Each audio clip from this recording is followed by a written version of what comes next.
Camacho. Camacho recolheu, dominou no chão para Mike. Mike sofreu a falta, o Guarani leva vantagem. Matheus Bueno para Camacho, Camacho no comando. Bruno Mendes para Reinaldo, vai marcar, bateu no canto, é gol! Gol!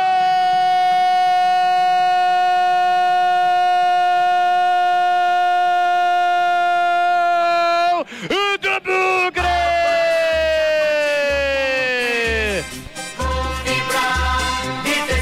Sai o primeiro gol do Bugrão em 2024 e o outro é Reinaldo! Tem a 20 estampada na camisa! No pivô, Bruno Mendes recolheu, dominou de costas pro marcador, apenas rolou para Reinaldo. Entre as pernas do marcador, ele bate firme e forte. Um tapa na bola, uma chapada espetacular com o pé direito pro fundo do gol. Comemora, vibra demais, Reinaldo. O Bugrão sai na frente em Itu. Verde e branco, as cores da paixão. Verde e branco, as cores do Bugrão.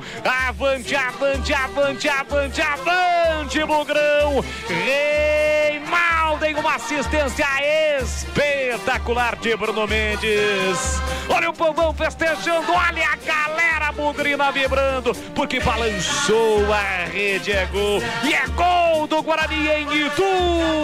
Na marca de 40 para 41, 40 para 41 minutos de bola rolando no primeiro tempo. Salte o grito, aquele grito que estava entalado na garganta do torcedor bugrino, porque sai o primeiro gol em 2024, então você tem que vibrar. Tá registrado em Itu.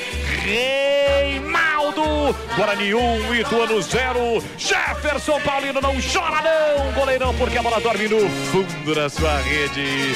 E o detalhe do gol, Vladimir Catarino. A experiência do árbitro, né, Luiz Flávio de Oliveira. Houve uma falta para cima do Mike, ele não deu a falta, deu vantagem e o Guarani seguiu com a bola. O Camacho rolou pro Bruno Mendes, que com um tapinha deu uma assistência perfeita para o Reinaldo. Cara a cara com o Jefferson Paulino, não teve dificuldade para tocar a bola no canto direito. Primeiro gol do Guarani no campeonato, Reinaldo. Tá na frente o Bugre, 1-0. Chegaram os novos francos crocantes.